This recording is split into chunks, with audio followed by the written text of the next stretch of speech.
մեր պահանջը միշտ եղել է մեկը՝ արդարություն, պատասխանատվություն։ Ով էլ լինի ընդդիմադիր ղեկավարներից, ով էլ ընտրվի, մեր պահանջը մեկն է եղել՝ արդարություն եւ պատասխանատվություն։ Բոլոր այն մեղավորները, որոնք մեր տղաների զոհվելու մեջ մեղավոր են։ Ոչ, չկա, բացարձակ չկա։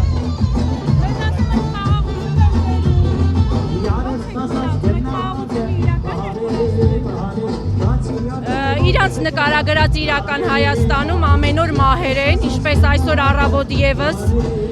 Իրանք որ դուրս են գալի փողոց, անպայման մի մահ լինում է ու իրանք փառավորվում են այդ մահերով։ Ես այստեղ խաղաղություն չեմ տեսնում։ Եթե սահմանին չկա, ապա ներքին Հայաստանում անպայման մի մահ լինում է։ Բաժանորդագրվեք Արմաթ մեդիայի ալիքներին սոցցանցերում։ Հետևեք մեզ նաև Արմաթ մեդիա AM կայքում։